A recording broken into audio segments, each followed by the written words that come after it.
There it is. Yay, we're recording again.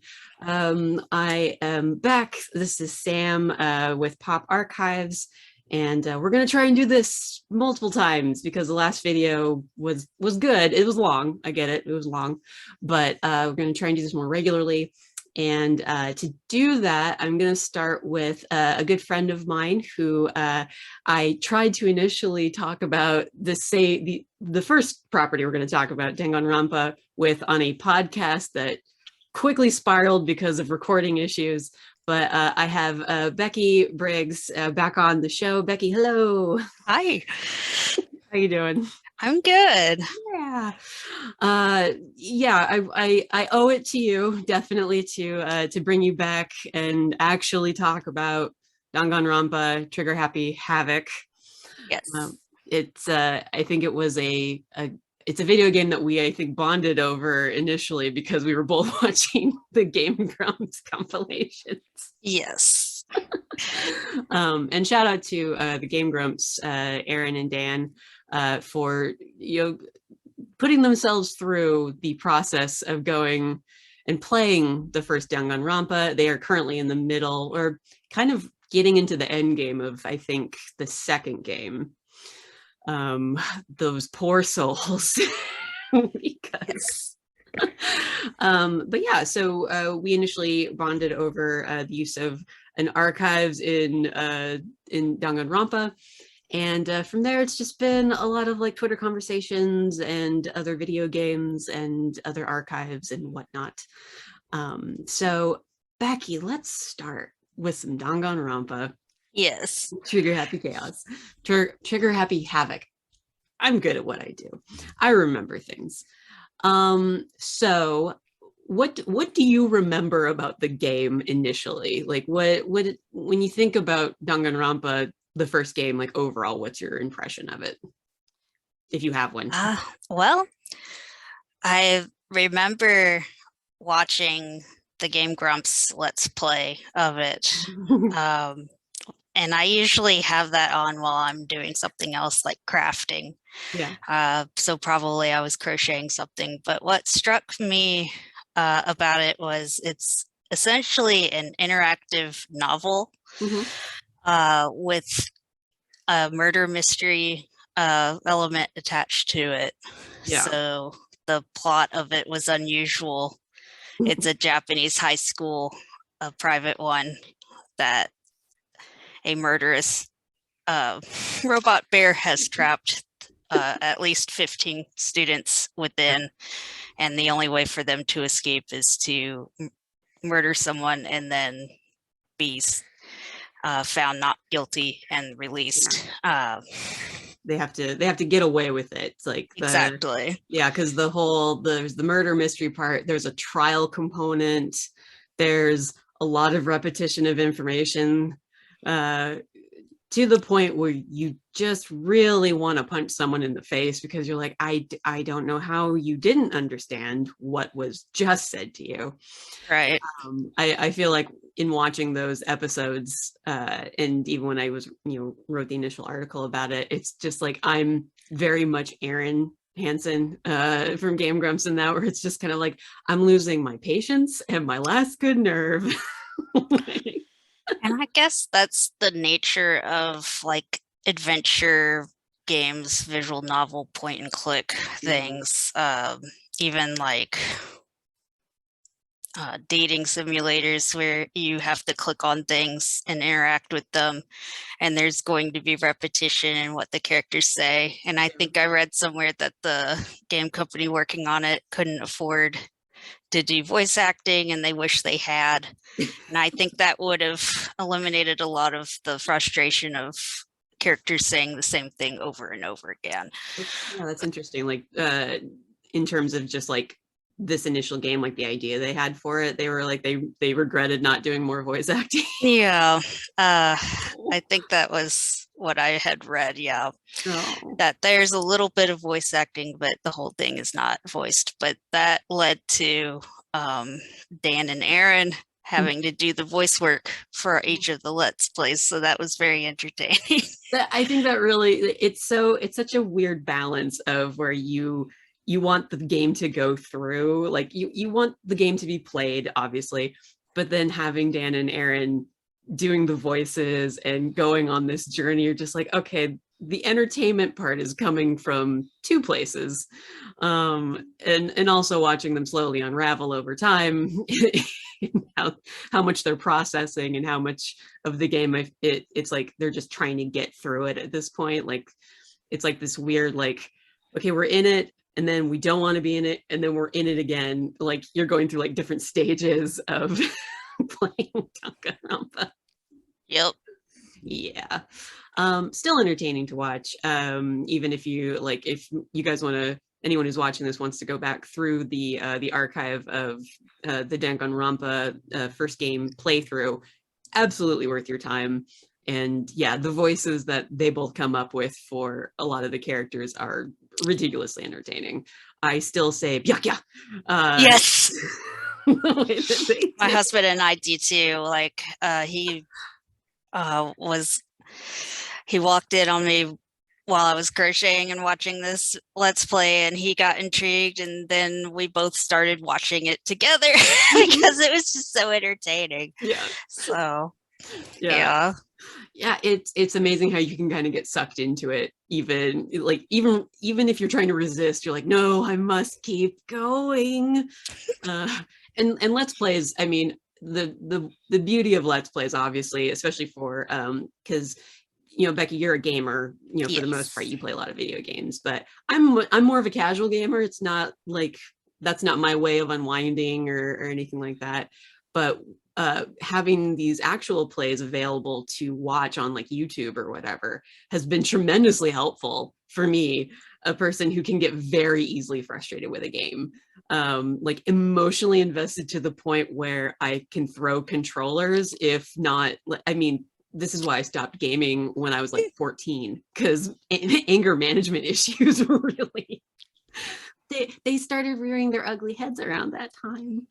I'm better now, and I don't have a controller, so I can't throw anything really, except the monitor. I could throw the computer. Wireless mouse, maybe. There we go. Yeah, I don't know. Probably.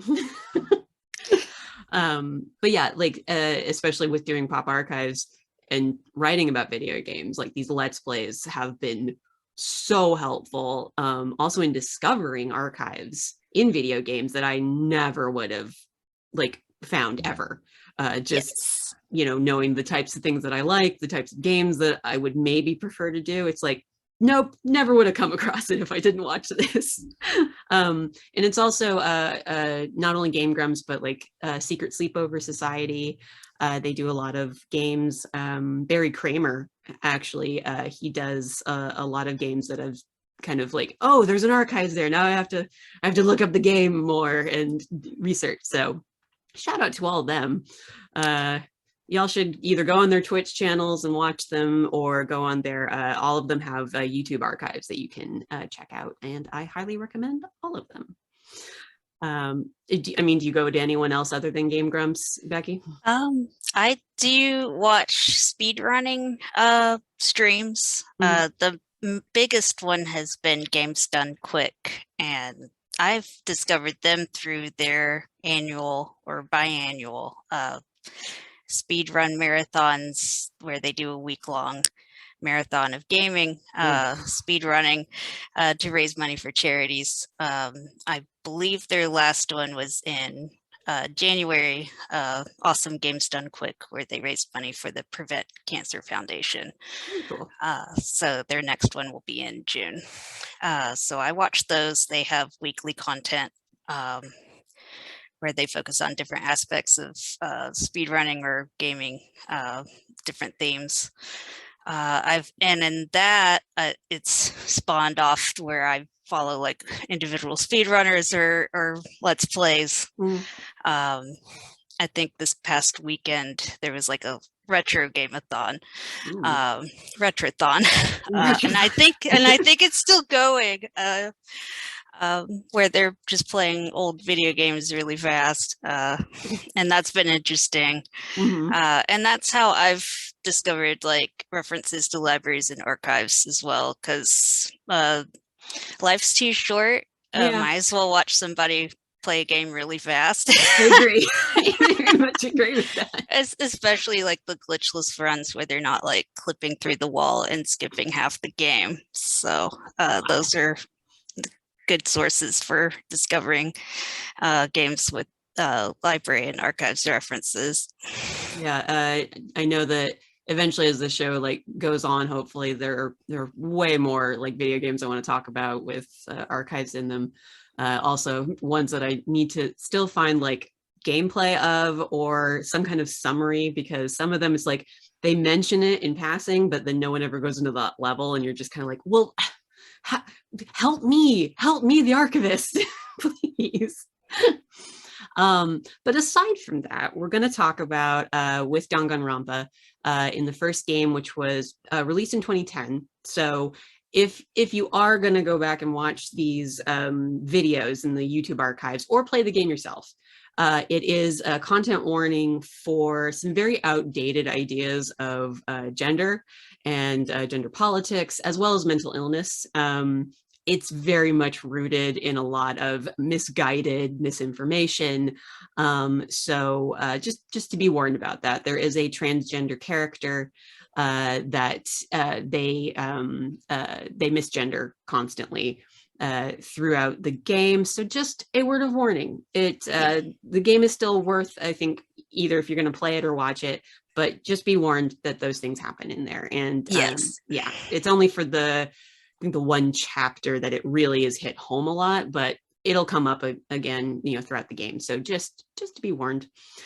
So in Trigger Happy Havoc, the archives is first brought up in chapter 2. yes, and that's where the unfortunate murder of Chihiro, who is the transgender student in question, she is murdered. And the murder is made to look like it is another extension of a serial killer from the outside world, Genocide Jack. So the lead character, or your ultimate blank slate, Makoto Naegi, is told by Byakuya, who is the ultimate affluent progeny. Yeah. I always want to say prodigy. yes. I speak good. I speak very good English. It's my local language. So Makoto is basically told by Byakuya to go to the library, where he has basically taken up residence practically, and then led into another room that he was denied access from Byakuya before. And it turns out it's an archives. And it's a room. it's a room full of books and some boxes. Right. What was your initial what did you think of the archives there, Becky? Well, I'm like, oh no, another archives in a closet cliche. Yeah. Because the main library is seeming like space-wise seems pretty good sized. Yeah. Then we're let into this archives room, and it's maybe the size of a small bedroom, maybe. And hard to tell in a 2D spacing. Yeah, it looks small in comparison to the rest of the library, and it's like, oh no, they put the archives in the closet again. And archives got to come out of the closet, man. Yes, they really do. Yeah, it's small based on how like the graphics work in the game, because it's a mixture of 2D cutout but some 3D spaces.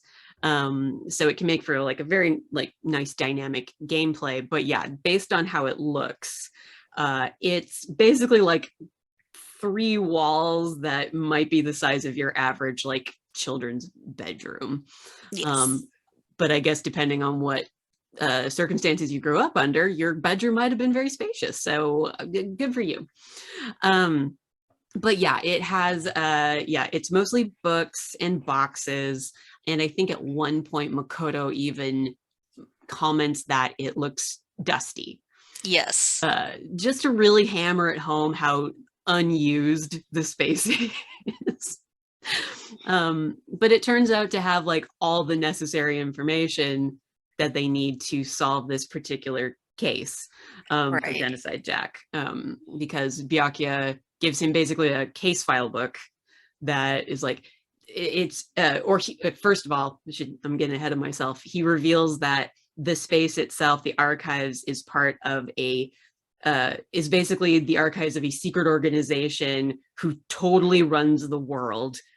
And that Byakuya's family is part of that big old cabal, and that he previously had a room like this in his family home. So yeah, interesting amount of information for an archives for the secret organization that runs the world.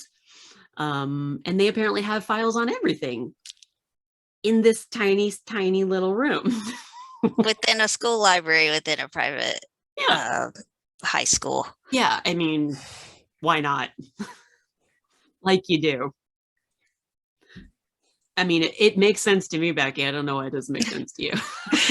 I guess I'm used to my mom's elementary school library having a collection of like yearbooks and like local history books or scrapbooks, but not a secret organization's collection of reference material. I mean, did you really look close enough? Every elementary school, middle school, high school clearly has a room dedicated to the end of the world and how it's being run by one cabal of people. Maybe the high schools do. I don't know.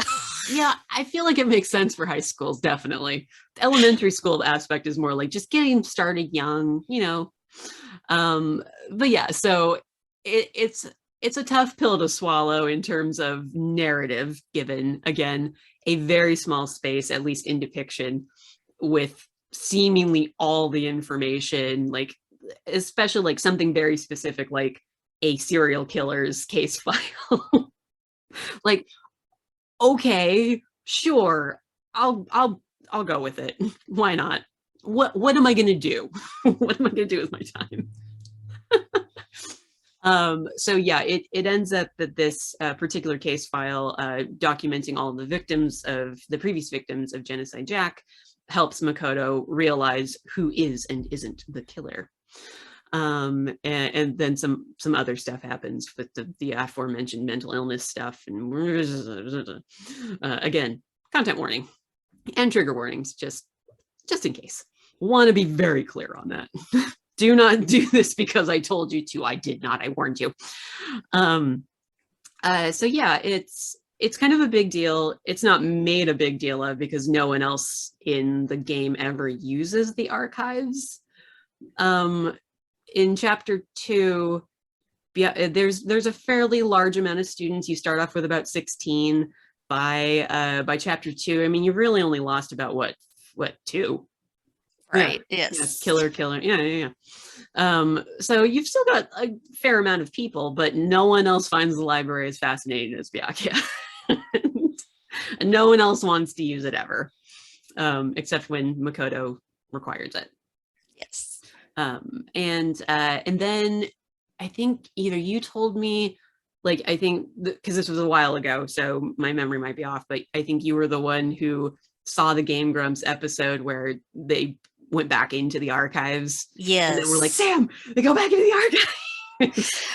It's a very brief moment in the last chapter where they go back into the archives because they've identified that they found another body. It has a weird tattoo on the hand. And Byakuya is like, wait a minute, I think I recognize that. Let me check the archives. Yep. It's right here. It's a military organization, like a mercenary group. Apparently the student that had been murdered was the ultimate soldier and had gone off to be a mercenary and then came back to the school allegedly. Also like yes. Yeah, so the archives, I guess if you were to specify a collecting policy for this particular archives, it would just be literally anything. Because there doesn't appear to be a rhyme or reason. We have, in the one instance, a case file of a serial killer. And in the second case, a student profile, which isn't too much out of the realm of possibility considering it's a high school, but also a mercenary, military organization kind of situation where their tattoos are heavily documented.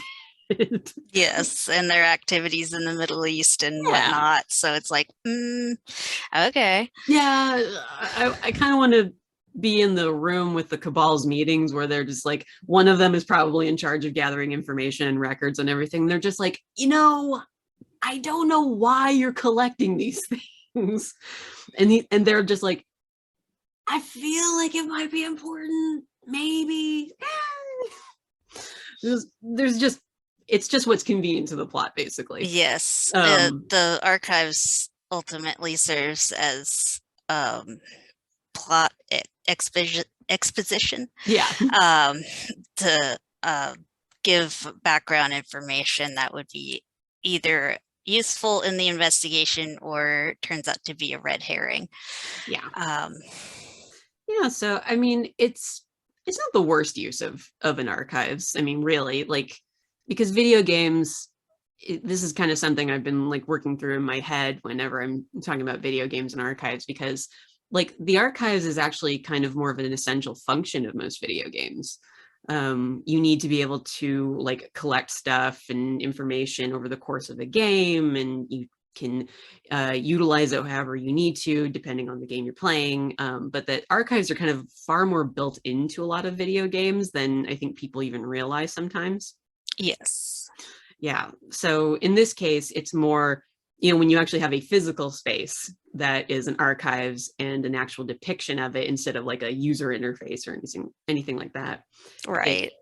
It's interesting how the depiction and the usage of the archives either plays or doesn't play into the narrative of the game sometimes. Yes, it's one of the few games I know of that specifically uses the archives to further the plot in some way.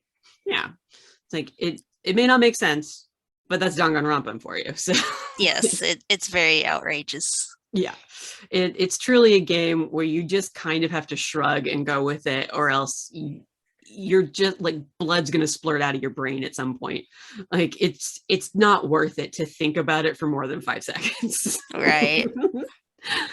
And then this is kind of more of a brief aside, because we go into the second game, which I have forgot. Was it Goodbye Despair?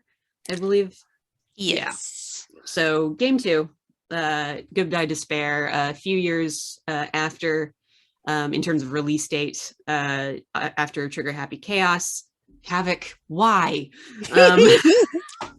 My brain wants to go for chaos. It's all chaos here. So we have another group of students, similar situation, only they're on an island.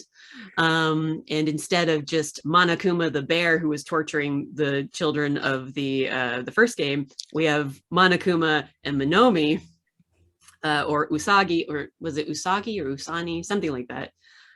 The rabbit little sister. Oh. Yeah, the poor thing, but also kind of annoying. But again, we are dealing with a situation that in a lot of ways, when I was reading up on it, they were deliberately trying to mirror a lot of things that happened in the first game in order to draw the player or anyone like kind of observing into like a false sense of security about it. You're like, oh, this will just follow the same path, because what else is a sequel going to do? It's going to copy the formula.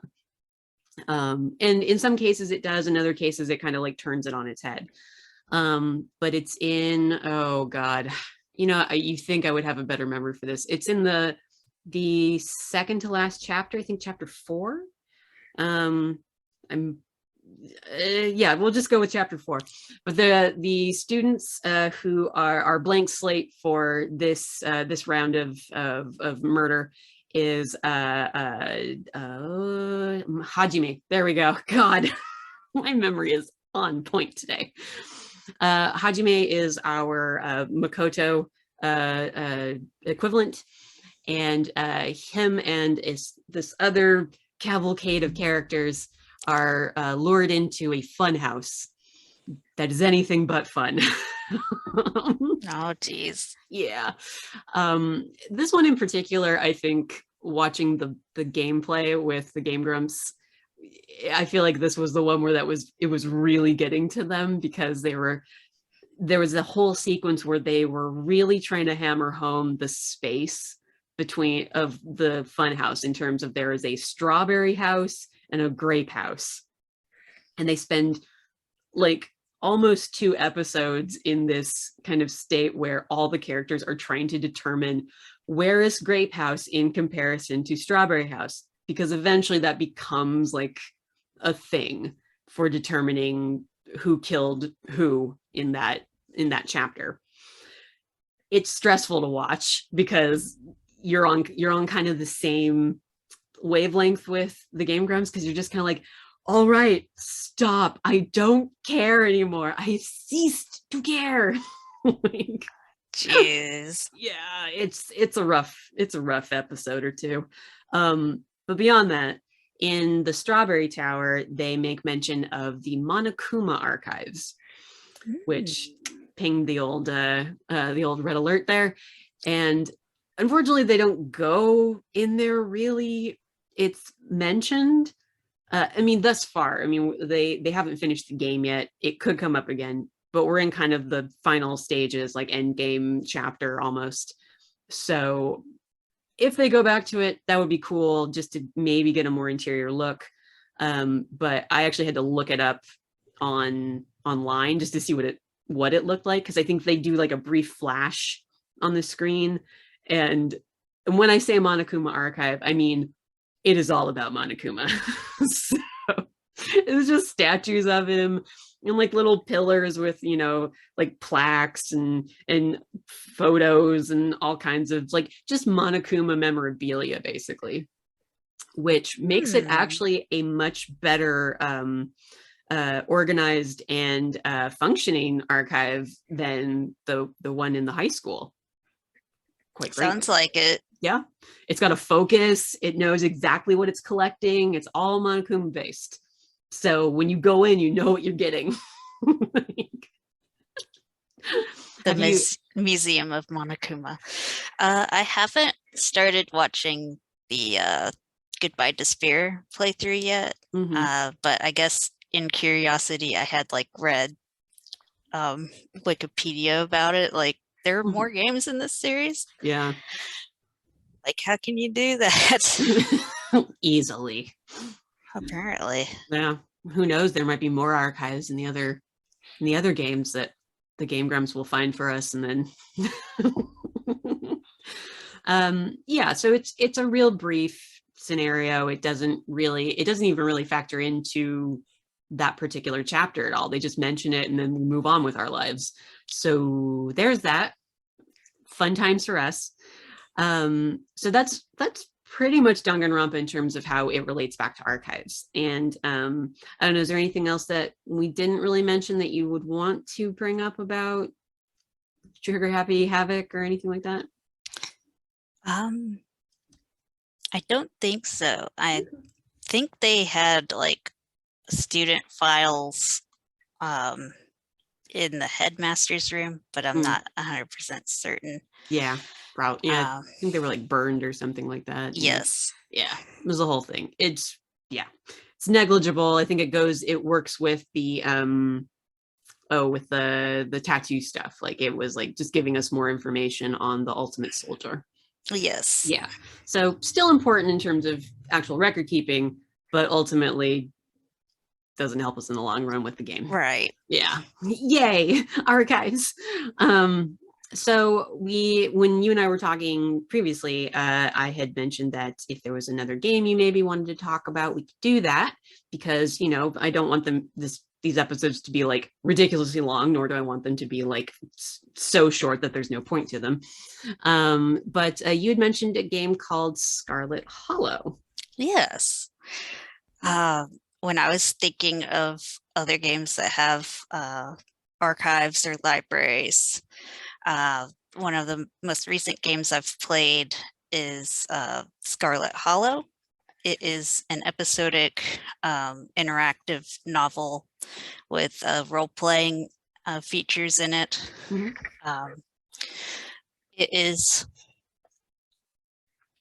essentially, the plot is you're returning to a rural Appalachian town, a coal mining town, where you're going to attend the funeral of your aunt. You'll be staying with your cousin for the week, but in interacting with the townsfolk, you realize that not everything is quite what it seems. Dang it! I hate it when that happens. And there are spooky, scary things. It's kind of a cross between. I've heard it being described as a cross between like almost like horror movie slash mystery slash. I think Twin Peaks was also mentioned. Nice. So, is it a completed game, or is it? You mentioned episodic, so is it? It is currently on the 3rd episode, out of 7. Oh, okay. Quick fact check. And yes, it is out of 7. Okay. And it is an indie game. It is an award-winning graphic novelist who does all of the hand drawing and ink for all the graphics, including the backdrops, the characters, and her partner who does the computer programming for it. Oh, wow. So very much a 2-person game with a 3rd person doing the soundtrack. And the mention of an archive / library is in episode 2. After the events in the 1st episode, the player character and one of the townsfolk who is very interested in monster hunting. Of course. And another one of the townsfolk who's friends with the monster hunter who's more in tune with the occult, decide to do more investigating in the town library that is a converted city hall building that is now the library. Nice. That is manned by one librarian, and he lives on the premises in the back of the building with his teenage daughter. Right. Okay. So it's like very multi-purpose.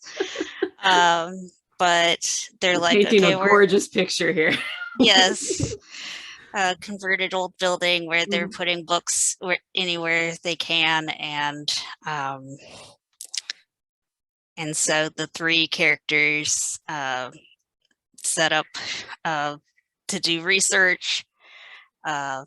Stella, the monster hunter, finds books about local history. The knowledgeable one about occult things, Kanika, does research online.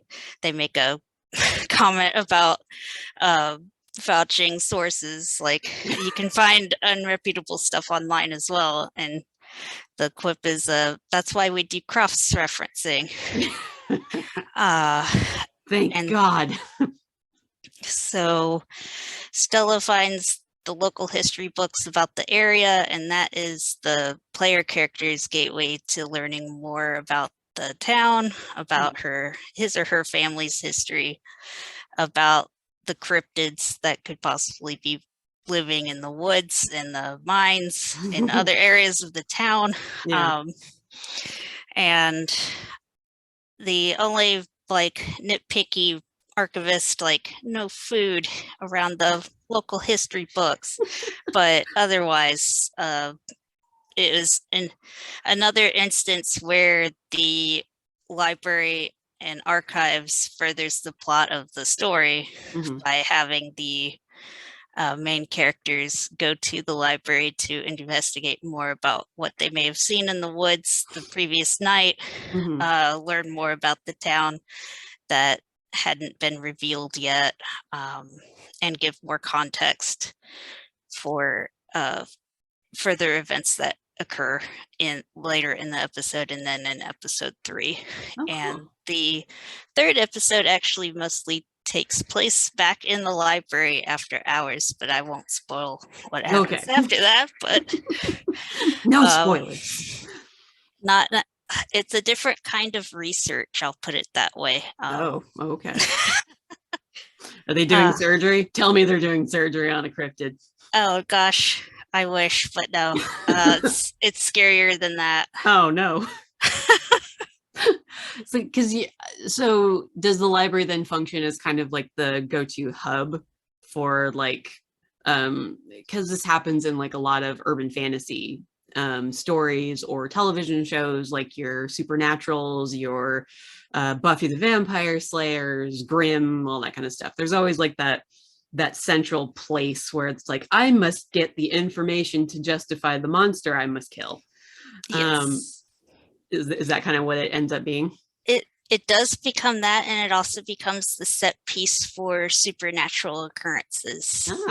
What begins as a favor to the librarian to see if we can get rid of ghosts, the player character and her friends, becomes something a whole lot more that also becomes a learning experience for the player to learn more about the town's history, her family's history, and realize, oh no, there's a lot more to this family story than what was originally revealed to her through her cousin, the history books, investigating the old house that the cousin lives in.